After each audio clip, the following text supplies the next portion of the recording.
Hello，大家好。昨天晚上呢，CA 官方继续放出了全战三国之前公布的游戏中玩家可解锁的第12位传奇领主，也就是董卓的玩法演示。对于这部视频呢，我在后面也做了中文字幕处理。在正式开始之前呢，我在这里依然是给大家先简要介绍一下董卓这个派系界面中的主要信息，以方便大家更好的理解后面视频当中的相关内容。首先是董卓的初始位置难度，就是困难，这个呢在后面有具体的解释。下面则是董卓的角色特性。董卓本身在全战三国中是属于先锋型的武将，其在游戏当中的特殊作用则是可以让部队的招募回合数减1。第二个呢则是可以减少防守军的10点士气。在右侧则是董卓的派系特性，也就是恐吓值机制。这个数值可以影响派系内的公共秩序和腐败程度，也就是说，这个值越高，可以增加派系内的公共秩序，降低派系内的腐败程度；如果过低的话，则是相反。另外就是在外交中，如果玩家使用要挟这个机制的话，则会减少这个数值；如果在攻城战中，玩家选择毁灭敌方的城镇，则对这个值有加成。而如果玩家选择提拔旗下的将领，则会对这个数值有削弱。最后呢，这个数值也和正将的恶名度一样，也会随时间的推进而逐渐减少。下面就是董卓的整个的玩法特点，也是压制和控制。在下面则是董卓派系的独有特色。首先是独有兵种，两个呢都是西凉铁骑，一个是中型，一个是重型。定位呢都是全能型的冲击骑兵，优点都是擅长冲锋。缺点呢都是纪律性差，这里的纪律性差呢，到底在游戏当中对这个兵种有什么样的影响，我这里暂时还是未知。接下来则是董卓派系的独有的建筑链，也就是特殊的强征入伍军事建筑链。这个建筑链的优点是可以增加招募新兵的等级，第二个呢则是可以提供季节性的护从单位部署，这个呢在游戏当中的机制也是不是很清楚。第三个优点则是可以增加公共秩序，缺点呢则是重新部署的成本过高，这个在游戏当中的作用呢也是暂时未知。第二个缺点呢则是这个建筑会降低当地的人口增长速度。后面两个类似文书的配件呢演示中没有给出具体的说明。在最后则是董卓实力的显要角色，第一个呢就是三国第一猛将先锋型英雄吕布，第二个呢就是外号天龙将军的少尉型英雄张辽。那好了，这里的内容也就给大家介绍这么多，接下来咱就看具体的中文字幕视频吧。Hello, I'm Jordan, and welcome to this Total War Three Kingdoms Dongjwar Let's Play. It is finally time to take a look at the Tyrant, who can be unlocked in your game by reaching the rank of Emperor, or by beating Dongjwar on the battlefield at any time. The big man himself is a cruel tyrant with a hard starting situation. He's at war with almost everyone on the map after razing the capital city, and thus finds himself in a somewhat vulnerable position to begin with. But he does have the Han as his vassals, and arguably gets the best starting economy in the game. His playstyle focuses on oppression and control, and Dongjwar benefits from a faction specialization called Intimidation, which is your faction's special currency, as well as exclusive access to medium and heavy shock cavalry from the beginning, and the special Enforced Conscription building chain. He starts with the Sentinel General Zhang Liao, and of course, the warrior without equal, the Red Mist himself, Alubu! Let's dive straight in. By turn 2, it's time to quite literally open the floodgates and get Dongjwar himself on the field. If we look at his character tab, you can see that as well as his iconic armour and the blade of Jiang Yu, we can see his traits are mainly yellow and red. Cruel, arrogant, and greedy. Which tells you a lot about the type of person he is. Alongside a multitude of starting skills, his aptly named Reign of Terror ability is no joke, plus 100% base melee damage and armor piercing damage, as well as becoming unbreakable to you and all troops within 50 meters for the cost of only minus 50% melee evasion. All this makes Dongjwar nothing short of devastating on the battlefield. Quickly looking at the court panel, Dong Min is our serving faction heir, with Lu Bu as our Grand Commandant.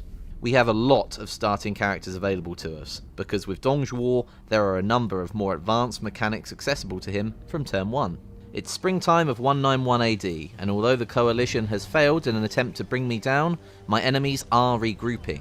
My next steps will be simple. I will rush my nearest foe before he can build up to become a major threat. That enemy is Yuan Shu to my southeast, one of the original members of the coalition against me. But success will heavily depend on me being able to force a few diplomatic agreements to make it happen. Let's join Dong Zhuo, who is about to descend upon Hangzhong City. This move is more than just a random act of violence. Tyrants rule by fear, and that fearsome reputation requires a certain amount of upkeep. Just underneath the court panel in the top left of the screen, you can see a clenched fist alongside a 3-tier red bar. This bar represents our intimidation, and it's level in points from 0 to 100. Dong Zhuo's faction lives and dies by this currency. It is a literal measure of the fear people have for me. This currency must be managed, as it automatically decreases little by little every turn depending on which tier you're in.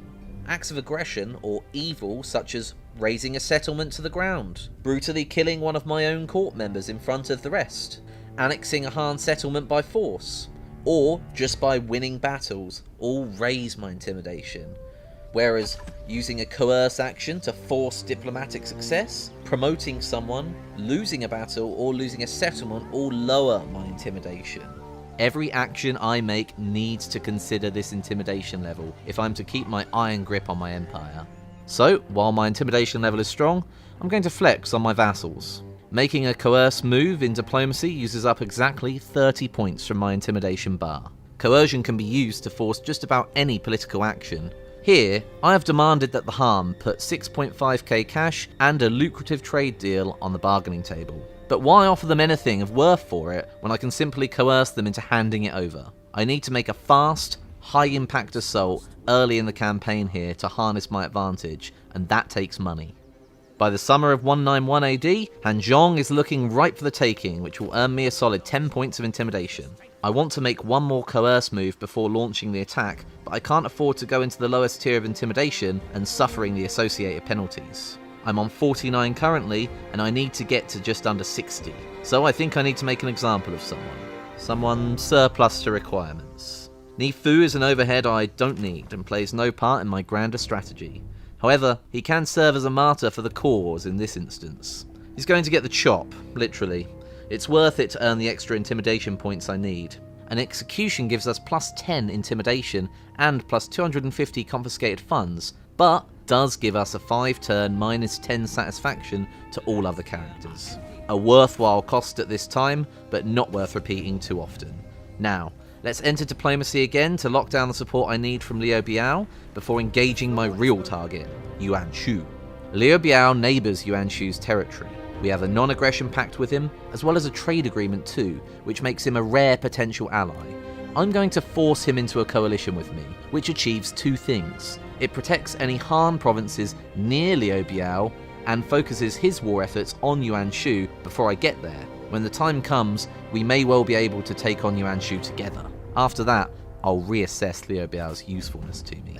Now it's time to descend on Hangzhong and remind everyone who's boss. We engage Zhang Lu on the tree-covered foothills of the mountains, Hangzhong in sight in the distance behind us. They have ranged superiority on us here, but the trees actually play to our advantage on that front, providing some natural cover. It's the winter of 191. The victory over Hangzhong is behind us, but what it did cost us is my faction heir, Dongmin, who fell during the battle. I will not allow nor spare the time for grieving. Lu Bu, my Grand Commandant, is the obvious choice, a real warrior, worthy of carrying on my legacy. I will promote him to be my new faction heir.